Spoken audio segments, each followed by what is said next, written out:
Hey, it's Eric from the Sensory Dad YouTube page. I just want to thank everybody for the outpouring of support and the positive comments I received back, a lot on Facebook and that.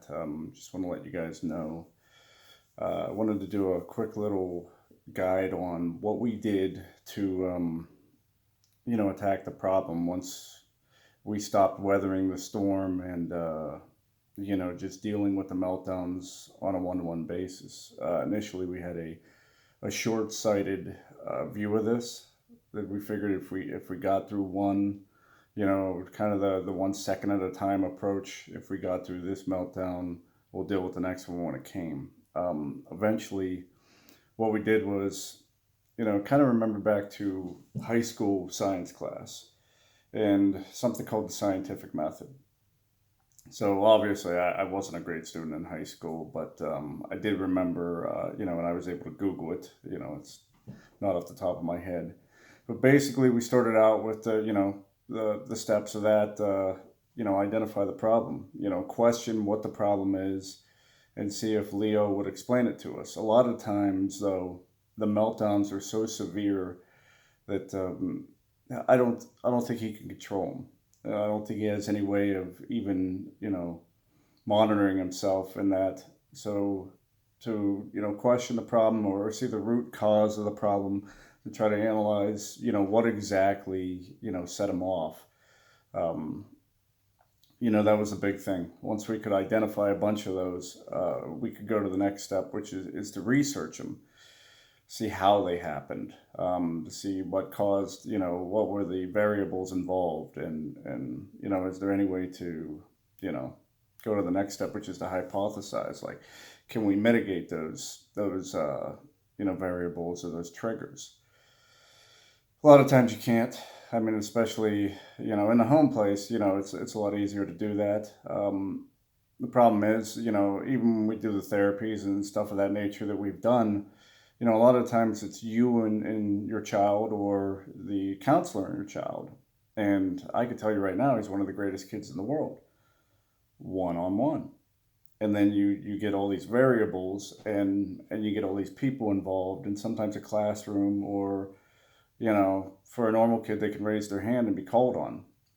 And, if you're rejected and they call on, your classmate, that's okay, But if he didn't have that instant gratification, that somebody dealing with him or his question or concern right then, the frustration started to build, and then there was a meltdown. So that was one of the triggers. The next step is to experiment. So just to give you an example of how I used to do this, um, experiment and observe, and then to formulate a conclusion is, I was still working at the time. And, I mentioned in the last video that, I'd be going out the door and I turn around, I got a naked kid, and he's in a severe meltdown. And I posted a couple videos of what it looked like. Obviously, I had clothes on, but to where he's incapacitated. It's a complete breakdown to where the breathing is not controlled, labored, you know, heart rate's elevated, complete frustration and emotional, setbacks. So what I would do is I'd get him up in the morning, and it took some time to get this done, but he'd be in his pajamas or whatever, or underwear, and I'd get him out here for a bowl of cereal or something for breakfast. And while he was out here eating by himself, I would go back to his room and I would get socks out, and I wouldn't just get any socks. Through observation, we realized that when socks start to fall down, your typical Hanes or whatever brand you have, and maybe they get a little loose from washing too many times. So what we found were, I think they're Puma socks, but obviously Bombas makes them. You can get the ones that have the elastic in the midpoint underneath the arch of your foot, and they also have the elastic at the ankle bone. So I went out and bought like 30 pairs of those, and different colors and everything like that. And I sat them out, and I would sit out like 10, 15 pairs. There's days we went through 16 pairs of socks, uh, 5, 6 shorts, shirts, pants, and all that stuff. So what I would do is stage it almost like we were packing our luggage up for a stinking trip. And I would sit him out and I said, all right, pal, here we go. And you would see his frustration build. He'd put them on and he would flip out, rip the socks off and throw them across the room. And, they feel weird. I can't stand them. They feel weird, with the seam or with, the elastic not being even, the even deep pressure feedback on each side. So I'd say, all right, cool, next pair. And your demeanor and your tone go a long way to helping your child, believe it or not. I have anger issues. Of course I do. I have impatience, especially when I was working and responsible for covering like 7 different states for the corporation I work for. So you're under a lot of pressure and stress. So maybe I had a short temper. And initially, that would come out on the kids like, dude, just get a pair of socks on. Come on. We got to go. It's time to go. Socks. Let's go. And you just repeatedly just, kind of badger your kid until you could pressure them into, conforming and getting what's done. Kind of really worked in a negative way for us. So when I went to this new method to where you'd lay out 10 or 15 pairs of socks and you would work with them. All right, cool, dude. Let's not wear those. Let's try the next pair. And we do that and, all right, next pair. And there were days where it took 7. There were days where it took 11, and there's days that it took 16. But you have to, it's the planning, it's the scheduling, it's the patience. You got to realize that he's not making this up. These problems aren't created just in his head. These are systemic. These are completely within his body, his nerve endings, the synapses in his brain. Everything's affected by this stuff. And that's a hard pill to swallow because you want your kid to be normal.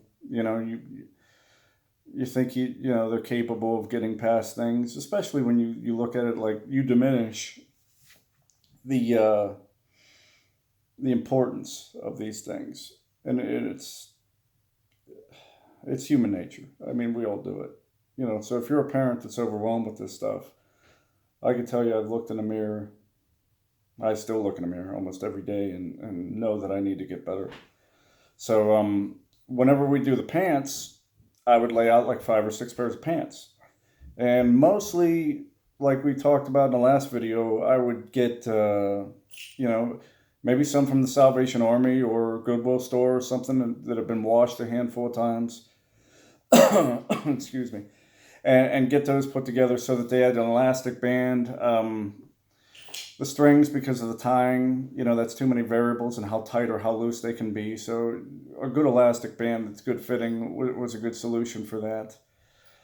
The shirts became a chore, so we'd put like 6 or 7 of them out. And obviously tagless is the logical, easy way to go.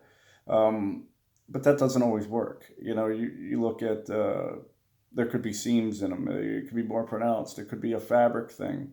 What we found with that, if your child's having issues like this, I certainly recommend you try it. We tried to look for Under Armour stuff, but the kid is so skinny. I mean, he's muscular, but he's skinny. And we could not find compression gear that would fit a skinny butt, to be honest with you. So we bought a bunch of them. And, obviously don't go out and spend $50 per shirt on Under Armour. Try to find them at like a knockoff store or something like that. Because, like I said, this is an experiment. I don't know if this is going to work for your child. I know it's worked for mine. But dang, we threw away a lot of money trying to figure this out. Once you reach a conclusion to, or a solution to one of a million triggers, I need you guys to record it. I need you to, write it down in a notebook and keep track of this because it's fluid. It's going to change sometimes hourly, sometimes daily, and you're going to question everything about yourself and, whether you're, wow, were we right to have 3 kids? Were we right to keep going? And boy, we need to get help. Should we get a nanny? That was something we explored.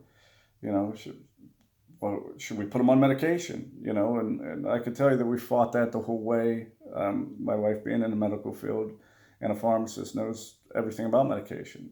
But me being an older dumb jock, I could tell you I don't want to get involved with the medications. I don't want him to be zoned out. I want to attack the problems.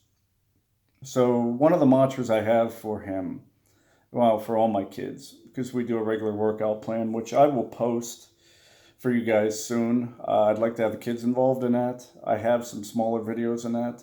We do everything with rock climbing, hiking, and then we do a lot of footwork drills on top of that.